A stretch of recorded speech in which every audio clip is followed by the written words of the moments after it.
Hi, I'm Morven. Today on Not Serious Wine Chats, Pete and I had the pleasure of chewing the fat with restaurateurs Helen and Josh Emett. Now, I'm super late in releasing this chat. When we met, Josh and Helen's new restaurant Guilt was just a few weeks away from opening.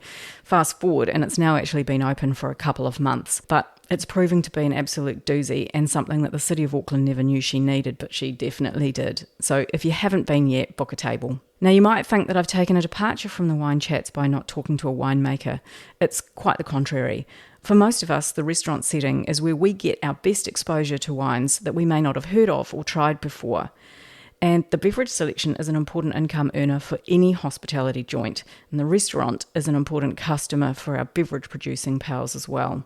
So with such genuine simpatico, it seems only right that we include these hard-grafting hospo heroes in the chats to get their not serious take on wine too. If you live under a rock, you may not know Chef Josh Emett. For the rest of us, he's the familiar face from the MasterChef telly show. He's the chef who shares social media reels of cooking in his home kitchen. He's written a couple of cracking cookbooks, and he's the Kiwi done good, having earned himself a top international accolade or two alongside the likes of Gordon Ramsay. The anchor to all that action is Helen Emett. She's one astute, highly motivated woman with a fierce vision for good business and a major funny bone. She's a hoot, and she's the perfect candidate for a not serious chat. But believe me when I say she is bloody serious about getting a dining room right and executing extraordinary service in the restaurants that she and Josh now own together. You will have likely seen Helen working the floor at Onslow Restaurant, and if not, then you'll definitely find her now at Guilt.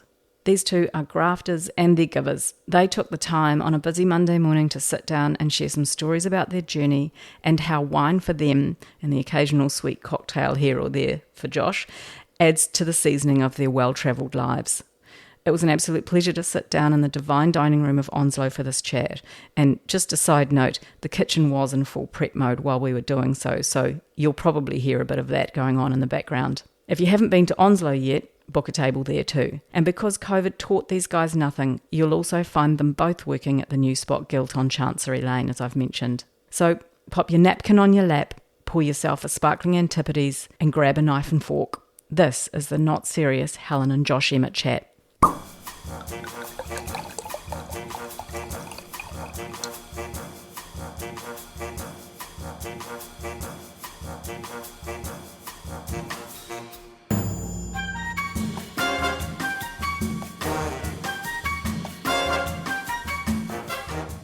We tend to enjoy wine in either the comfort of our own home because we bought a bottle, or in the comfort of someone else's dining room at a beautiful restaurant. So for most people, we actually experience our wine in a restaurant setting. So for me, you guys are as important to the industry as the makers and the growers and the truck drivers and the couriers and everyone else that gets a glass of wine in the hand of the punter. Absolutely. Yeah. I guess what I would really love to start with is maybe a little bit of a backstory, because it sort of feels like most people are very familiar with your face, Josh. You've been on TV, you've been on massive billboards. I have. Yeah. Yep. And also, too, you've flown the flag of sort of the quality New Zealand restaurateur and chef for a very long time. So I sort of want to start at the beginning. Hit me with how this journey started. I understand you're a Hamilton boy. Yeah, Hamilton born and bred. I left New Zealand when I was 20 years old, I think. I always cooked as a child. So I cooked and baked from a very early age, probably, 8, 9, 10. I think I was baking cakes and that sort of thing straight away. So I was always interested in cooking, and I left for the UK. I trained at Waikato Polytechnic in cookery. Left for the UK when I was 20 and started working in restaurants. So I'd already actually been working in restaurants for about 5 years. I'd been working in an old people's home in the kitchen, washing dishes from the age of 15. And yeah, straight into restaurants in the UK from the age of 20, which I absolutely loved. Yeah, amazing. And so you grew up on a farm, is that right? So sort of the understanding the produce side of, I guess, cooking was something that was really a natural transition into the kitchen. Was that part of the journey into the kitchen? Yeah, I think for me it was I was a very keen hunter and fisherman. So we used to catch a reasonable amount of fish. I went eeling on our farm. I used to shoot rabbits, shoot ducks and that sort of thing. So I've always had an interest from that point of view, and wanting to cook them. I wasn't very good at cooking them when I was younger, but then once I hit kitchens, once I hit the UK, especially, we were getting rabbits from France and quails from France and pigeons from France, and Scotland, which is the food bowl of the UK. You get these beautiful scallops from up there, and scampi, and all sorts of stuff. So those sorts of ingredients never left my menus for many, many, many years. In fact, became staples and became the sort of things that I loved to cook. And still do, actually. So I think it was ingrained in me. I think it's interesting. When you mentioned Scotland being the food bowl, that's never even occurred to me. And I don't know why not. Of course it is. Beautiful coastal, the seafood will be pristine too, will it? Because it'll be so cold water. Yeah. Just, I think you get amazing seafood from up north and around Scotland. They've got quite a big expanse of land up there with not many people there. So, grouse, partridge, pheasant, deer. I've been up there deer stalking. It's just one of the most favourite places in the world, and you do get amazing produce out of Scotland. And then I've got a very sweet tooth, so I spent from all that baking, cakes and stuff growing up that I love to eat. So I have a huge interest in pastry and spend a lot of time in pastry section developing those sorts of recipes as well, right. And still do. Right. And actually, that's also sort of broadened out to cocktails, and I do like a sweet cocktail, but I love that making of cocktails as well. So I'm very keen on that part of the business. I oversee sort of when I'm in the bar, I'm definitely looking and tasting and developing. Really enjoy that part of the job. Yeah, right. So it's sort of completely across the board, which is sort of interesting, isn't it? Because often with the restaurant setup, it tends to be like, having come from a background of selling wine as a wine rep, you sort of never talk to the back of house. It's always that front of house relationship where you're talking about wines, gaps on wine lists and things like that.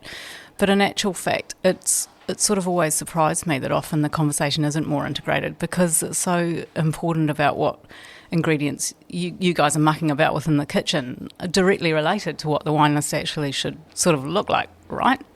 Totally, and that kitchen front of house thing, we've been going for I don't know, we've been running restaurants for centuries, and it still seems there's some little barrier in between, or not a complete cohesiveness when it in terms of food and sometimes beverage. Now but in certain places that does work as well. I think it has to be it's got to be a common goal between the front and back to be completely ingrained in what each other's doing. That's right. And I think we sort of tend to work quite hard at that. But you still struggle to get chefs to wine tastings, for instance, but everyone turns up for a food tasting. Don't they? I never miss them. What was that, Pete? I never miss them. No, that's right. Yeah. No. So, Helen, I'd like to bring you into the conversation a wee bit at the moment. So I want a little bit of background on how you guys actually met. Where did you guys actually meet?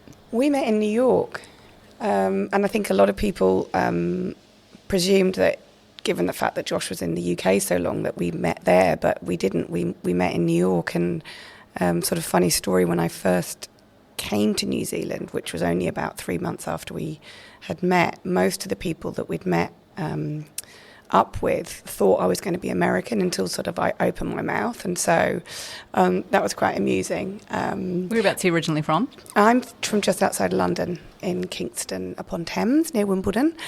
In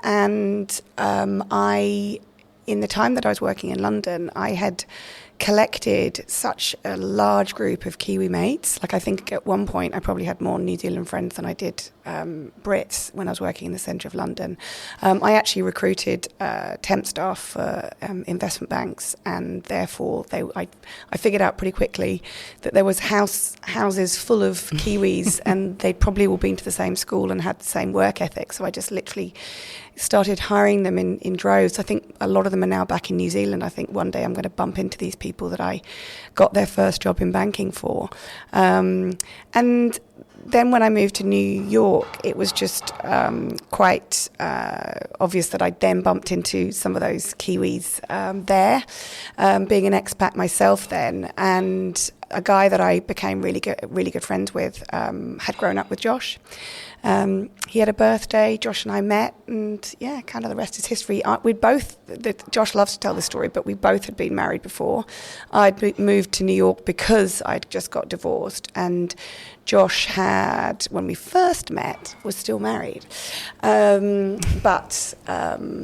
disclosed that later. Yeah, he disclosed it later, exactly. They were separated when we met, but so I think from my point of view, we both met at a time that was just right for us. We knew kind of what we didn't want, and therefore it was that much easier, and so we sort of fast-tracked everything and over a sweet cocktail. Yeah, and had kids very, very quickly. I think a lot of people, again, families back in both of our families were a bit like, oh, right, so that's quickly. happening. Yeah, but it wasn't. It was actually, weirdly, it was planned. So that way we knew that that's something that was really important to us. So, yeah, amazing. Yeah. So that decision to shift back to New Zealand, because you could have just carried on, in these, not to say Auckland's not an incredible city, but in these amazing cities around the world, both with great careers over there. What sort of drove that decision? Had you always felt like you wanted to come back? And it Helen, wasn't. Had you kind of?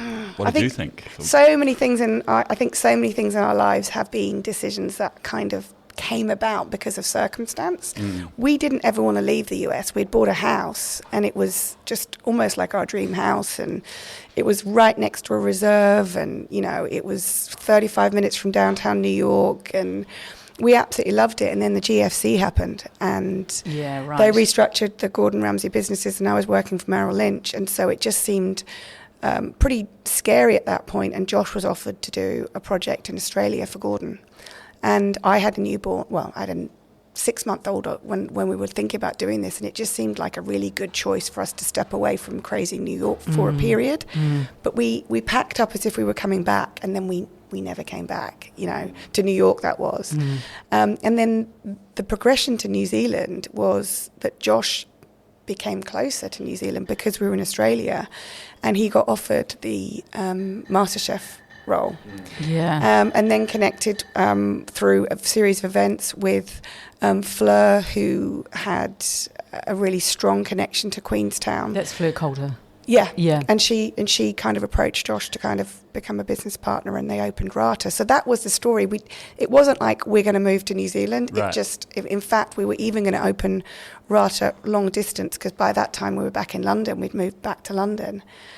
And well, we did do that, didn't we? We lived in London for 18 months. For the first 18 months, when Rata opened, I was living in we were living in the UK, and I was travelling back and forward, and we had 2 young babies at that point, and it was just all too difficult. And there was so much drawing us back to New Zealand. But I often think how we managed to, or why we managed to, leave New York and never go back, and of course, I think there's probably parts of both of us that think about that constantly and think, wow, what we have a difficult time watching movies. We don't have regrets, but we miss it. Yeah, sort of like it's like a breakup. Yeah, it is. Well, it's got a lot to offer, isn't it? New York's one of those cities that you can sort of, you can wander out from the apartment and sort of actually effectively kind of actually spend not a cent for the day, but be thoroughly entertained by gardens and stores and galleries and parks and people watching, walk, just wandering about. It's a fascinating city. Yeah, and when we do go back, we sort of like,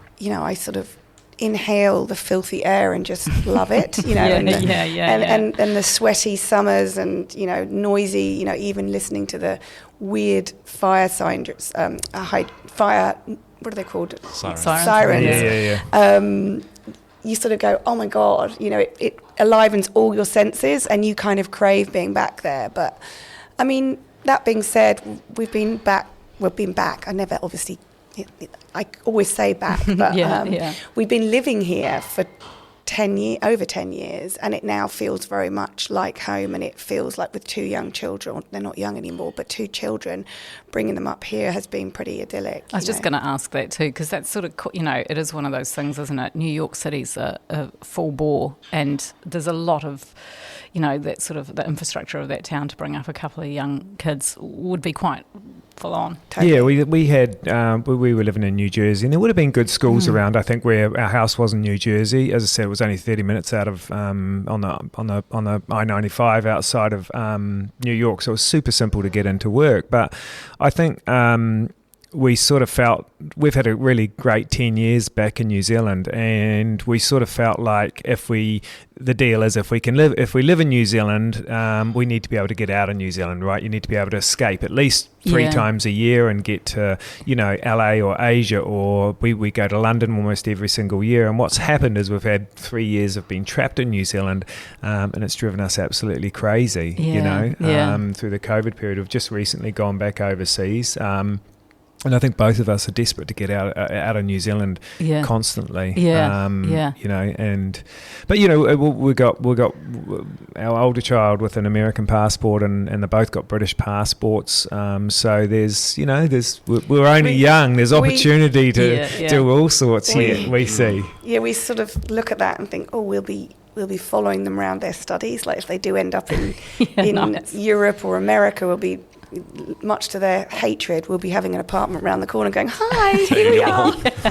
We're having our ROE now. Yeah, so you do tend to plan your life around the your kids' schooling, it's not about us and what our want to go back to New York or live in LA or do various things like that. It's about the timing of kids, spending time in school here in New Zealand, and they're both in great schools and doing well. So, they've got 4 or 5 years of that left. So, they need to build a plan around that. Yeah, that's right. That's your time frame. I'm quite keen to head back to sort of your beginning of London story, but before we get there, I think what I'd sort of in a slightly roundabout way, I'd quite like to pour the wine, just sort of kick that off so that we. I was just going to say. Yeah, so that we can. I actually, thought that was the reason that we're here, right? We are. It is. I got carried away. I told you I get stage fright when I start. I do. I really do every time. So can you? I mean, it's been very carefully decanted by Pedro. And it looked like it needed it. So maybe talk me through what are we tasting, you guys? What have you bought for us to drink not seriously this morning on a Monday morning at 10 o'clock? Well, I think it's true Spanish style where you will see people drinking their red wine at 10 o'clock in a cafe in Spain. So I think we're just embracing that. So yeah, there's my clue. It's Spanish. It's actually from Catalonia. There's people who be wincing when I say Spain, seeing as it's very much from Catalonia. So this is a red wine from the Priorat region, which is 35 minutes from where my aunt and uncle moved 40 plus years ago, and where I spent every single summer, much to my delight. And I sort of can't break that pattern. Whenever we go back to Europe, I just get drawn there because it's just comfort and knowing, and we walk in the village and people have known me since I was like 12 and 13. Oh, wow, that's great. But we actually, when we were in Spain this year, we actually had never been to a winery in the Priorat region, and we made it there. Yeah, amazing. So that's what we're drinking now. You probably can do a little good description on it, better than I can, Pete, because we serve this in the restaurant, right? Yeah, it's a fascinating region because it's got monastic origins, sort of like Burgundy, rather than... What do you mean by that? Sorry, just for the layperson. Monasteries. Yes, I was going to say, I know that because I went to the tour, but I just wanted to make sure that those people out there that go, can you explain that word? I love it. Helen's giving out the red cards there, Pete. Yeah, that's fair enough. But no, that was the interesting thing. We actually went right back. When we did the tour, which took us about 2.5 hours, they went right back to the monastery times. And then I sort of asked them, like, why was it that the monks drank wine in the first place? And I can't remember what they said, but do you know, Pete, why was it that they knew that it was great and alcoholic and they were pretending it was for... Oh, no, you know what they said? Beer and wine. Its water was too dirty. No, I was going to say it's got to do with food hygiene. Yeah, water wasn't potable, nor was it a guaranteed supply. So alcohol really came from a place of actually just needing... Need. Yeah. I know, it's quite staggering, really. Like... they were celibate and they had to get their kick somewhere. Yeah, maybe. Yeah. Exactly. You need one vice, or at least one. They probably worked that out a wee bit Sorry, later. and I interrupted, but hopefully that's just another bit of absolutely knowledge. That's exactly what we're here for. But it was kind of one of those regions that got a bit lost and abandoned, and it was kind of, I think, late 80s, early 90s, it was rediscovered by a group of very ambitious winemakers who found all this beautiful old vine material, a lot of Grenache. Wow. And really reinvested in it, and it became this kind of superstar region that has been celebrated since. So is it predominantly a Grenache, is it? It is generally Grenache, but blended. Yeah. Amazing. And should we try it? Yeah, we should. Beautiful. What was really interesting with that point that you made about the old vines is when we were there, we did this really big drive around the whole sort of estate, and we got to one area and I was like, oh my God, what on earth is that? And it was basically this like really messy looking patch of vines that hadn't even been what would you call when trained? Yeah. But they were from the 1930s, those particular vines, and they loved them so much that they kept them, and they're blended into their sort of whatever you'd call their top wine. Yeah. But what they told me, which is a little bit sad, is that because they're, they have to make sure that every parcel of land is super profitable. What they've done is they've taken clones from those originals. They've then, trained those properly in a different part, and then eventually they're going to have to potentially move and reuse. They'll probably keep a little bit, but it's quite fascinating that, wasn't it? The whole thing was really fascinating, and other interesting thing is we drove up to what we thought was the little house, this beautiful little house on the hill, overlooking almost 360-degree view, and we realised we thought that was a part of a little farmhouse. It had obviously been there for a long, long time, but that was the top of a copper and lead mine. And they've been mining copper and lead there in the region, in that area for years. In fact, that's what kept that region so busy, especially through war, obviously through the First and Second World War. So that was built. That was built on top of what was a mine, and then down and around the villages as well. So there's a really interesting history of the area. I think that's what's so fascinating about Europe, that if you are at all fascinated in wine, you could get a good story. And I think it's sort of unfathomable. I remember going, slight departure from country, but going to Champagne for the first time and stepping across the sort of the doorway into the cathedral in Reims, and it was the person who was showing us around said that's the fourth stone that's been laid in the doorway, and it was worn down, this incredible rock was worn down by people walking in and out, and it was the fourth that had been put in the doorway since it was built in 498. Yes. And I think I'd just left Central Otago at the time celebrating our 150th anniversary, and it was like, you just don't have an idea. No. Yeah, some amazing properties in the village that are now just almost museums, and then there's all these little houses which are built for all the workers in the mines, which are now little sort of apartmenty style things. But so interesting. But well, when we were there, my aunt and uncle living in the area, like 35 minutes away for over 40 years, we took them with us because, again, we thought from a language point of view they speak Catalan, and as it happens, the winemakers spoke amazing English, but they didn't know about this mine, and yet it is so important in that area. And actually, the Priorat region, one of the reasons it did survive is because there was still investment in something else other than wine, whereas a lot of other regions just relied on wine. They actually had a fallback, and so they could keep communities, they could keep schools, because there was a need, whereas other areas just had to almost just let it go, which was really interesting. And how old is the house that we're in? The old part of the house was... that's the other thing I want to say. Well, that central area... 11th century or 10th century? Something ridiculous, because, just as soon as you said that story, we had the same thing, that basically they showed us the stone entryway, same original door, which was massive, but that's where they used to keep the donkey next to the house. But they also used to keep all the wine underground, but in the ground, in the clay soil, right? Perfect temperature. But what did they call those? There was the sort of the like stone concrete pits where they basically kept them, underground and then siphoned it out. And so we were like, because again, we'd come back from Martinborough looking at their winemaking, and I was like, what is this hole in the ground? Like, what's this? And they were like, that's That's where they used to keep a lot of the wine. I think they've changed their processes as they've developed. Yeah. But yeah, it's very interesting. Yeah, that's amazing.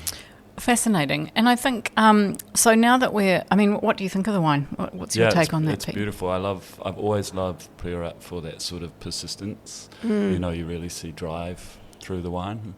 It's very sort of sagey and sort of there's some lovely kind of green herb in there. It's really delicious. It's got weight and fullness on the palate, but tannin, like a great salami or something, would be amazing. And that the idea that sort of, just having that, I guess.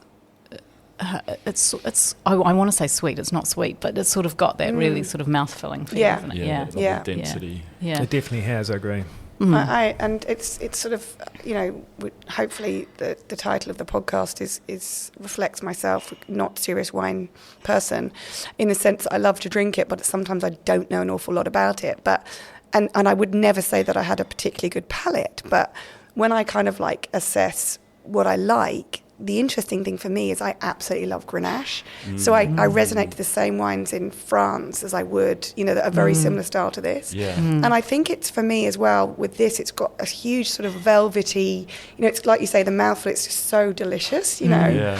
And I'm sure that's not a particularly good description. It's a perfect description. That's all it needs to be. But also like this, so when we put the wine list together, I was slightly wanting to interrupt earlier when Josh was saying about our front and back connection here at Onslow.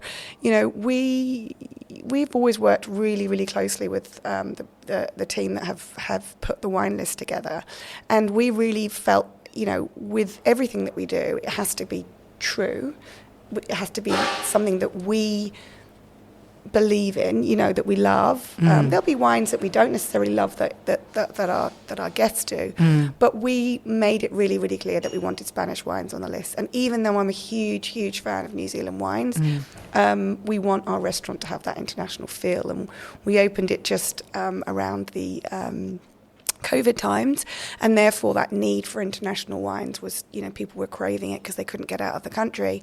But for us, so this is one of the wines we serve at Onslow, and it's from a winery called Mas d'Enguil, a very Catalan-sounding name, and this particular wine is called Comavella. We heard all the gorgeous stories about the names, and I don't have all my notes here, but there's some gorgeous kind of like stories to do with the wines in relation to where they come from, the parcel, probably their connection to, one's called Belmont, and that is the lead mining town, and you can see it from all of their winery. And for me, when you go to wineries, everything starts to make sense. It's very and much. It's just a gorgeous, and they've still got a mule that helps with their production of their wines, and they are biodynamic as well. So it's a gorgeous story. I think we're talking about Onslow opening in the middle of the pandemic. Yeah. What occurs to me because I am on the floor here. He is the connection between the front and the back. Well, that's right. Mostly, sometimes. What occurs to me about the service here is that there is a real emphasis on touches that kind of elevate people's experience here. The salmon trolley, martini trolley, those sorts of things. What was the kind of inspiration behind those little touches?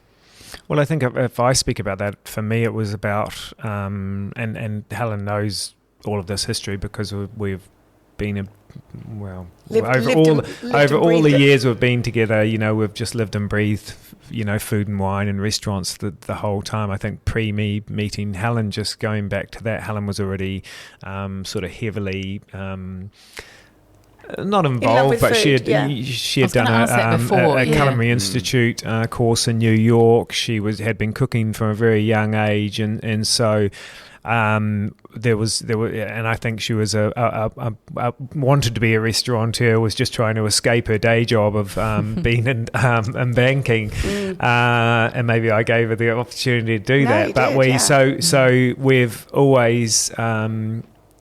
Even though probably Helen's been more behind the scenes for the last, probably predominantly 10 years when we first had kids and was focusing on raising the kids. She's always been my sounding board in terms of what I do, how I do it. We taste all the food together. We're always talking about everything we do with regard to restaurants.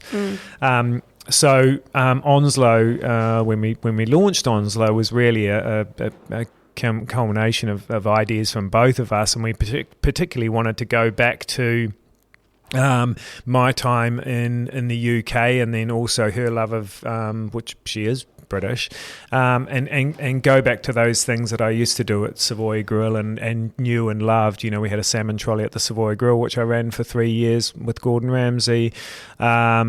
And we carved grouse at the table, we carved Dover sole at the table. I love that old school style of service, and Helen and I both are in complete agreement that we feel sometimes that services, because of the pressures on it, it could be anything from pressures on the industry to just a change in people's want out of restaurants, the casualisation of restaurants, that they're becoming more simplistic, that with that services is getting a little bit dumbed down and simplified, and we really wanted to go back to an age of service where you are actually being pampered, you feel like you've been extremely well looked after, and it comes also to that question of what people are looking for, and you're looking for fast and casual and bustly and lively, but people are also looking for theatre. They're looking to be pampered. They're looking for experiences, and part of that experience is giving someone a level of service that they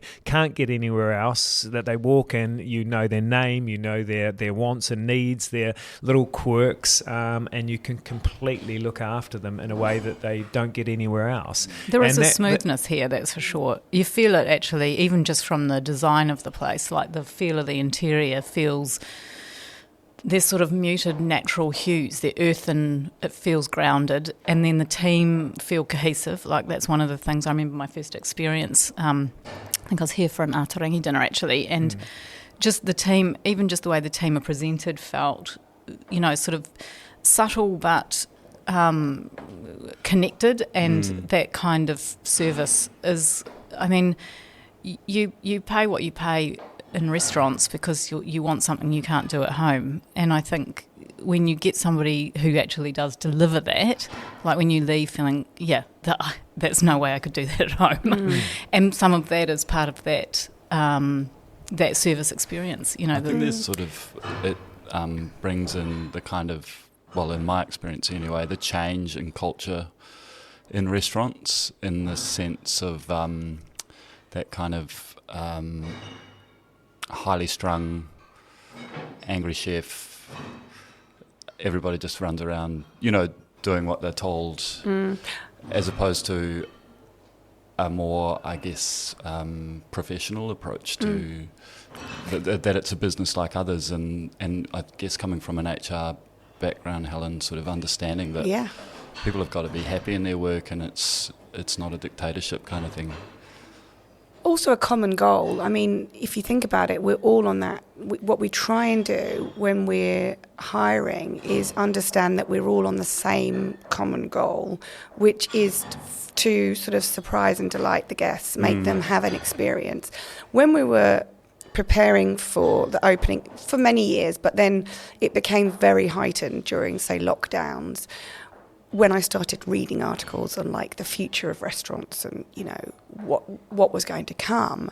When you read about it, the reason that they have had restaurants, in medieval villages, there was places that people would gather, is the fact that we're social beings and that we don't want to sit in our homes, and that was so apparent during lockdown that you did want to get out. You needed to remove yourself from the space that you do everything else in. And so what we believe when we're creating that sort of restaurant space is that when you sit down, there should be these layers of added things. So going back to a salmon trolley, well, how nice would it be if you're sitting at home and someone came up and served you from a salmon trolley? And, so it is That's those right. points. But it's also it's in the way that we train our staff, we don't want them to be too aloof. We want people to have those conversations. And actually we had a guest commented on that we were able to get that balance of like real professionalism, but they still were able to sort of connect and have a little bit of fun with the tables. Obviously, there are some tables that want a very quiet and distant service approach, and we kind of teach that as well. And also the fact that people come to us with a very different set of circumstances. We don't know. I mean, I do a lot with that sort of handling difficult situations. I feel like I did a psychology degree and I find it quite interesting, but we don't know how much someone's going through. And so they might be in a really difficult place. And so the only time that they can actually express themselves with this huge amount of upset is to tell us that our steak is overcooked. You know? Yeah, that's right. But let's just say that person could be having a really hard time and this is the only moment in their life that they can actually say something.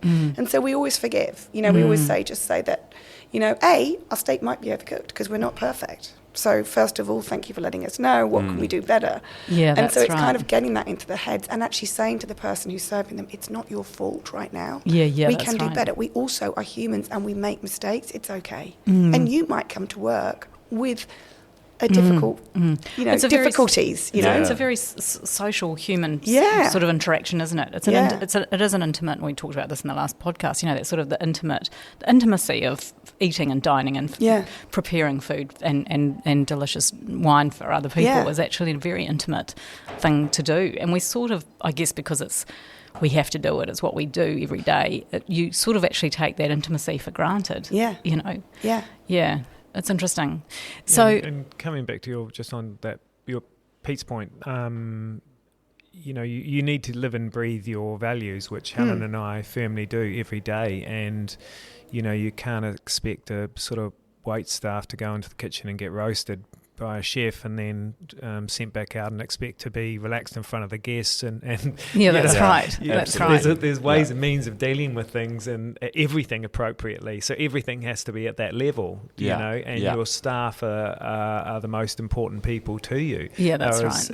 As important to the guests, if not more important, because they're the ones who are actually delivering and living those the sort of culture of the business and the values and that sort of thing. Which is interesting commentary, because I guess a lot of people listening to this will be your experience with Gordon Ramsay, and his restaurants. I mean, he's so synonymous with being so bloody hard to people, in that sort of language.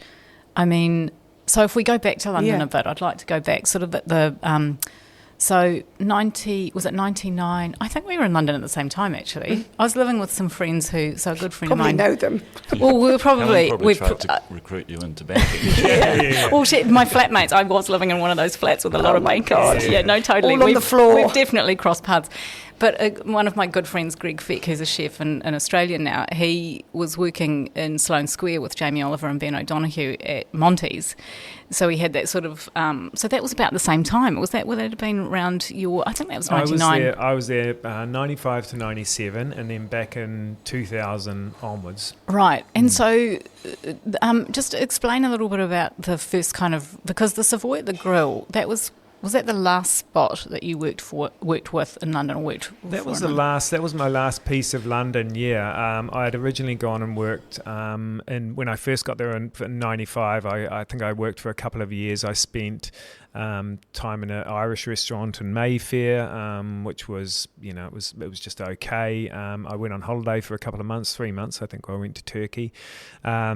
And then I came back and worked in a restaurant called Coast with a guy called Stephen Terry, who had spent years with... He was one of the original guys who worked with Marco Pierre White at Harvey's, I think, and then on to maybe Aubergine. He had worked with Gordon, a guy called Donovan Cook, all these old school Marco boys who were pretty hard nuts, to be honest. And I spent a year with him and then went down to Australia and worked with Donovan Cook, who's one of those boys who had moved to Australia. And there was a bit of a migration of British chefs moving down to Melbourne and Sydney and setting up shop down there. And then came back and worked for Gordon in 2000. And, I spent almost 11 years with Gordon, but I started in restaurant Gordon Ramsay, spent a year there, went and opened Gordon Ramsay at Claridge's, and I think I was there for 18 months, and then went and ran the Savoy Grill, opened and ran the Savoy Grill for 3 years. And I think one of the things when I was doing a wee bit of research sort of that really impressed me was it was when under your tenure at the Savoy Grill that they received a Michelin star, which was the first time in about 100 years or something like that. Yeah, is that right? The Savoy Grill is a glorious old place. It's been operating for 110 years, and it was its nickname for Parliament was the canteen. So you would get incredible people. Yeah. We had a I wish I still had it. I think it's on a piece of paper somewhere floating around in all my bits of paper, but a table setting sort of plan list from the 1940s, and there was the Onases sat on this table, and John Wayne sat on that table, and the Kennedys sat here, and this person sat there, and it just went on and on and on and on. And even then there was really interesting, even when we relaunched, which people were freaking out about because Gordon Ramsay's going to change the Savoy Grill and but we one of the most brilliant things we did there was just keep that authenticity, and that was a big part of what I did as well in my role of head chef, was go in there and not try and do molecular or do anything that was cool at that time. I went in and dug around and found out what the classics of the Savoy Grill were, and just tried to make it better, basically. Take what was there and make it a little bit better, but stay within the same theme. And it was, it was a roaring success. And we had, incredible guest list and people. I met so many amazing people along that whole journey. But I loved it. I loved walking in those doors. Yeah, it sounds amazing. And the Michelin star, I'm sort of intrigued by this trend. Sort of sends from the wine world for me. I think is I really struggle with the reviewing and sort of scoring of what people have sort of spent their life's work doing and blood, sweat and tears and financially risked everything to sort of then be reduced down to sort of either a review, good or bad, so Michelin star wise, hit me with your thoughts on it. Like, how do you feel about that? Like, is it I mean, we've seen the romantic movies where they get the phone call or they suspect the judge is in, and it's, sort of feels, the panic's on, and I sort of love the idea of that, but at the same time it's like, oh God. What about the rest of the customers? Rest of the year, Yeah, and just the fact that humans are humans, and sometimes you have an off night, and that shouldn't be how your, the calibre of your expertise is portrayed. It just sort of drives me a bit nuts that sort of, I mean, from a winemaker's point of view, I mean, Jesus, you don't have much say over what Mother Nature delivers. So, but that is completely who designs the recipe. That's where everything about what you're about to make comes from. So it's completely out of your control. Seems crazy, It does, and it's interesting. And there's hundreds of thousands of restaurants which have survived for many years without been in the Michelin Guide and been successful in their own right. They don't. It doesn't mean it's not the life or death of a restaurant. But if it's a chef's, and predominantly it's driven by chefs, probably even more so these days from I think front of house and a wine or beverage or restaurant managers. But back in my day, it was just a chef's wanted Michelin stars, right? But it was always about the whole package, obsessive about getting Michelin stars. And so, really important. And you used to run, your life revolved around making sure you knew who was coming in, and you were always looking out for people from the Michelin Guide. But then you treated every table like that. So perhaps it helped drive excellence. But the Michelin Guide is an outstanding guide, and they do tend to, I think, get it right. They often are close, but it's still hard. It's still an opinion, and you have to take it on the chin when it goes wrong, but again, it shouldn't be the death of your restaurant if you don't hit the right mark, because that would not seem right, when you, as you've just said, you pour blood, sweat and tears and your whole life into your business, and someone gives it a black mark and that's the end of it for you. That's just not how that's a local thing too, isn't it? I see restaurants as being again, actually referring to what Nick Mills was talking about when you asked him about what wine he drinks, his answer was my mates. I've got an affinity with it because I know the people, I understand with the effort, and restaurants, I'm speaking purely personally here, but they feel like your local home away from home, so you do establish a relationship, and that surpasses for me I couldn't give a stuff what anyone else thinks. Totally. It's like that's where I feel at home. So if you had a bad night, that's a shame, but it's great, sort of thing. And actually understanding that what goes into it. But I think the other interesting thing is, like, some of our favourite meals have been in restaurants, in bistros in France, and there's no rating for them, but it's like a family-run business. It's just the moment, the light was right, everything felt good. And I think if you do something just for that, it sometimes shows, and I think when we came to open a restaurant or open our own restaurant, so for Onslow specifically, we certainly didn't open it here in New Zealand anyway for any sort of awards. It was down to like making sure that, a good, and I'd probably say this, that 90% of the people that come in leave really, really happy, because you can't actually factor for those 10% that aren't your customer. But in general, it's about the customer experience, and we don't kind of open restaurants now for that. And I think also on a side note, just knowing Josh as well as I do, and Pete, you can probably comment on this as well, but he's really humble, and so he finds it quite embarrassing when people refer back to him as being a Michelin star chef sometimes, in the sense that he's like, can we not, I know it defined me at that point, but it doesn't just have to be the only thing that gets talked about. And sometimes with articles, he's like, can we just play it down a bit and just talk about so I think that's also just another point to note. Well, I think that's when when I dropped you a line last week, it's kind of like there's the pressure to get them, but then there's also all the sort of the weight of when you do, does it change you? Does it change your love of the industry, or the objectives you've got for what you want to see your own restaurants deliver? Or I think we got 2 Michelin stars in New York when I was out there, and that felt amazing coming back to that when I opened Gordon's restaurant out there, and then we got one in LA. And I think one of the things that's most important for us is that we're having fun along the way, right? Is that we're enjoying our time and running businesses like these, and there's a lot of different parts to that, right? You're also under pressure to make sure that you are delivering to the highest standard, and we set those standards for ourselves. So with or without reviews, that we put that pressure on ourselves every day to get out of bed and make sure we're improving and making things better and continuing on that path. And that's just self-discipline, isn't it? But you can't put so much pressure on yourself that I'm going to give myself a heart attack at age 55 and that's it. I've got 2 beautiful kids and a lovely wife that I want to see grow up and develop and live a life together, and there is life beyond restaurants. And even though might pour 70-80% of my week into my restaurant life, I have to have something outside of work, otherwise what the hell are we doing?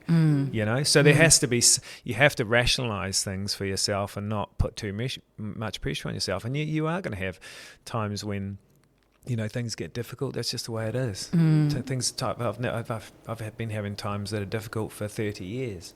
And I think that's actually life, with isn't Helen coming in and us owning businesses together, I do see that she finds that difficult as well, because we are living and breathing them, and I take it on the chin possibly a little bit more than you at the moment, because I've been taking it on the chin for years. I've had loads of successes, but when you get a negative, it's bloody hard, isn't it? That's right. I'd probably beg to differ, but I think maybe you help me rationalise. Yeah, we talk about it. We different talk about things it, hurt different. Like if something if you get a criticism of something that you feel really strongly about, it hurts. And so some things really hurt Josh. And I'm like, look, it's just someone's opinion. It doesn't matter. Let's rise above that and think things. And then other things happen to me. And I'm like, what do you mean they've handed their notice in? But I thought, I thought we were, bound forever sort of thing. And then, so we help balance it out, because between us, we help each other through those moments, because I don't think that you're so hardened to it that you don't feel it, because you do. Oh, definitely, I'm not saying that. But we love the business. I love the I love the business. I love the hospitality industry. And I think for many years I've been very focused on not only being a good chef, but running great businesses. And trying inside to be, out, inside out, and being good at the whole package. And that's just part of my path, really. One question I have got for you, and I've really enjoyed following it, is the Instagram growth. It's a when I used to do a little bit of work with the Neat Meat boys, the Erickson brothers, and I've sat in many a boardroom meeting with those lads and used your Instagram as an example of perhaps where they should do some investing. and when I started that conversation with them, it was when you guys were just sort of starting to hit on your home video, the cooking at home thing. And I remember saying, see, it's like, this is clever, this is going to work, it feels very relatable. But what I really loved about it was the fact that the timing of those videos from the Emmet kitchen coincided with the release of The Recipe, which was the book that I've just forgotten Kieran's last name, but Kieran Scott, photographer. Because what I really loved about that was this sort of great juxtaposition of the sort of dude cooking food for his family at home, albeit he can cook pretty well, but this is our family kitchen, cooking toasted sandwich for the boys kind of thing. But then this phenomenally aesthetically beautiful, like that's a very beautiful book. Like I can't tell you that I've cooked anything out of it. There's lots of easy stuff. I know, but I do enjoy looking at it. Like it is a regular, that's Kieran's a master. Yeah. And I think that's what sort of part of that sort of social growth. And I think that sort of social media side of things for you guys, are you enjoying kind of that? Because it's sort of, it's not MasterChef, it's kind of your own TV series in a lot of ways, isn't it? And that was completely Helen's brainchild way back when, pre-launching The Recipe, that she would just literally take over my Instagram, our Instagram, because it is ours, and run that. And so there was some strategy, but there was also, I think, and Helen can talk about this, was a case of just, let's just get on and film it. We don't need fancy equipment to do it, or it doesn't need to look like this, that and the other. Helen just picked up her phone and was like, okay, this is what we're doing, and do this, do that. Yeah, and I think what we did, and it goes back to that whole point as well as to why we have restaurants and everything else, is I had an objective, which was the cookbook. I wanted to shine a light on the cookbook, really for the New Zealand market, and just sort of say, Josh has done this great book. It's taken us nearly 3 years to do. It was a passion project, and by the way, books don't make much money, but we'd love people to see it, because otherwise, why on earth did we do it? And so at that point, the boys were really at the point that they were at school. They didn't need quite so much care. I had chosen to be a stay-at-home mum while Josh's life was quite chaotic, running up and down the country. And then I was like, what do I focus on? And so I was all excited about maybe going to do a course in kind of marketing, to do with the book. And I couldn't find something. And so I just literally set myself a certain number of hours a day to start researching what I could do. And so I just went to the school of YouTube and just YouTubed every question that I had. Yeah. And everything pointed back to the same thing, which was you need to be authentic, and you need to perhaps solve a problem. Yeah. And so even though we were marketing the book, the problem was it actually went back to questions that we get asked every single time we sit down, possibly with people that we don't know that well, which is like, who cooks, what do you cook, what does a Michelin star chef eat at home kind of question. And the truth of the matter is, we have the same challenges everybody else does, like, what are we going to eat for dinner, How can we make it quick? We're time poor, quick, delicious. We've got the challenges of bringing up 2 boys. What are they going to eat? Do we all eat together because we think family meals are really important? Yes. So So that's what we set as our overriding kind of focus. And then we just wanted it to be giving. Like, we wanted to each time we did something, we wanted that recipe to be something we gave to the people that were looking at, our audience. And that's always been kind of our key focus. And we sort of paused for a bit, and this last 2 months have been quite quiet as well, because we've got a few things that we're just focusing on in our day job, if you like. But when Josh and I do work on those cooking pieces, we actually really enjoy it, because we are testing our own boundaries. So we don't do what everybody else does, which is like, let's just do the same 8 things on a various rotations along with some takeaway and da-da-da-da-da. So we then go, oh, well, shall we do something here? And then every now and again we might hear from somebody that's like, we'd love you to use our oil, and it could be a great little New Zealand story or something like that. And we're like, yeah, you know what, that feels true to us. We do love that brand, and we will shine a light on it. And then we're like, but what are we going to cook? Yeah. And then we'll be like, do you reckon we should make, an orange cake with that olive oil, because that would be a really great combination. Okay, yeah.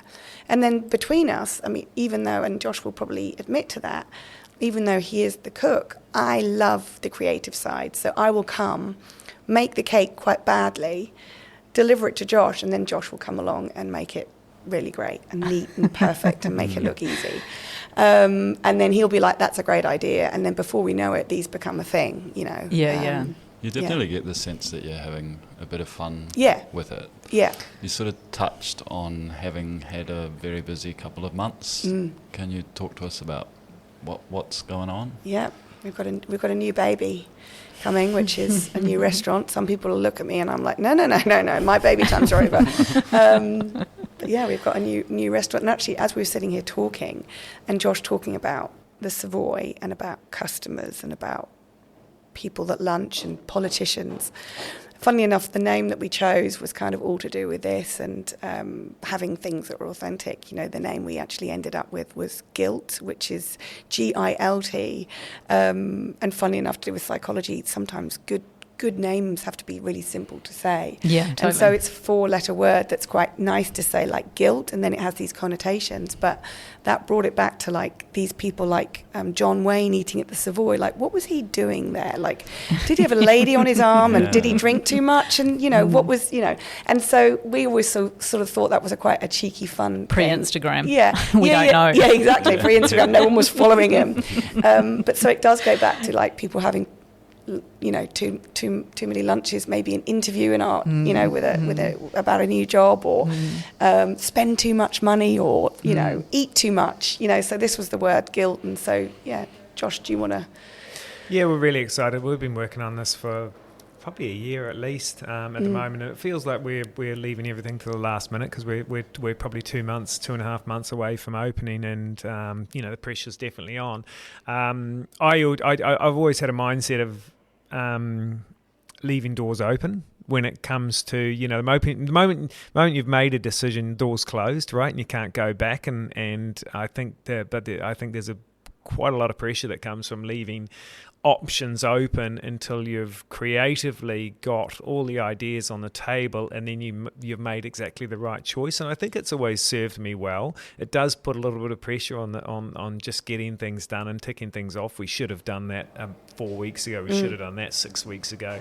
But you get it right then. We get it right, and for me anyway, and maybe that's just the way my brain works anyway, it takes a while to distill ideas and make sure that I know I've got it, hit it right on the head. They have to ferment. They sometimes do. The start of the idea, which is what drives the decision, is kind of, this is great, let's do this. But then it's actually, it might be at 2:00 in the morning, 6 weeks later, and actually, in fact, there's, oh my God, actually, we need to do this, and from that idea. So they do take time, and they can't be conjured up in a 9-to-5 environment where you deliver. I mean, you can try, but I think, that authentic best self story doesn't come out in that way. Yeah, I mean, I know where Josh is going with this, because he's sort of looking at me while he's talking, but it's to do with the fact that, especially in a kitchen creative side, he has a really good idea of that sort of, and if I use the word, like the skeleton or the frame of what it's going to be. But both myself and Ashley, who does all our marketing, will be like, we need the menu, we want the menu. And then he comes up with these great things because of that, like maybe 2 a.m, wake up, you get a bit of pressure. But then you hear about like these guys that created the strap line for a new brand.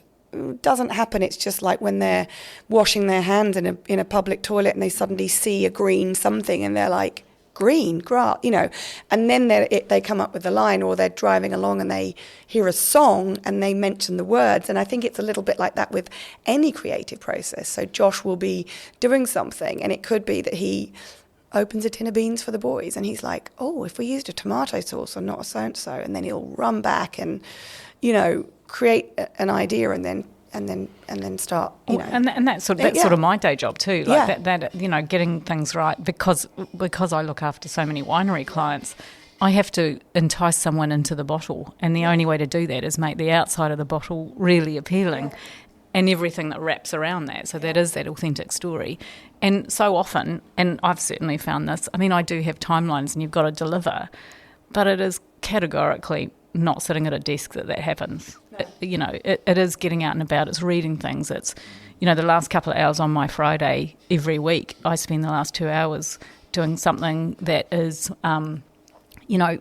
like mentally challenging or inspiring. So it might just be watching a really great TED Talk that someone's recommended or something like that, because it's to get out of your own stuff is actually the only way you can come up with some of that creative stuff. Well, I clean and listen to podcasts, so which is why I'm really excited. I'm really excited to say that I'm listening. I'm on a podcast, but I think podcasts are just my, they're great, aren't they? Well, voice, like I can double whammy. The only problem for Josh is that sometimes when I'm doing these, he's in the office or sitting at his desk, and I'll pause my podcast because it's something that someone said, broken an idea, like, I've had an idea, and he's just like, listen, just try and leave me alone. Write that down. I'm like, write it down. She offloads or downloads on me, and I'm like, okay, I'm going to write because this. I'm normally we need a structured conversation where we talk about this, and come back.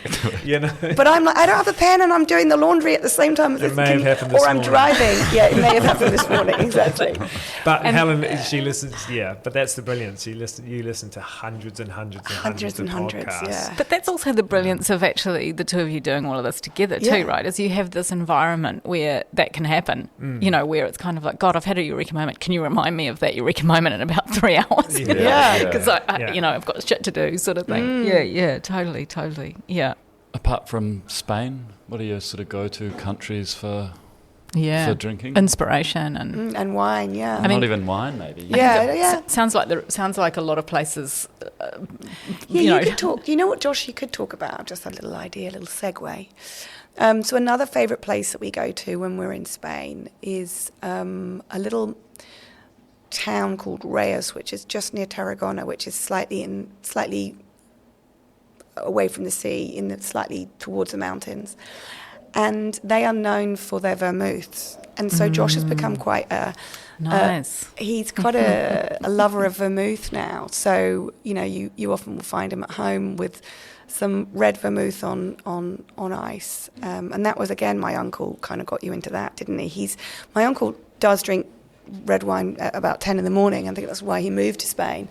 Good enough. But he loves his vermouth, so you'll find him sort of, sipping on a vermouth after his 2-hour siesta. So. Such an underrated drink, but I sort of see it more and more again now, and there's some great people in New Zealand as well having a go at making vermouths, which is amazing. It's so exciting.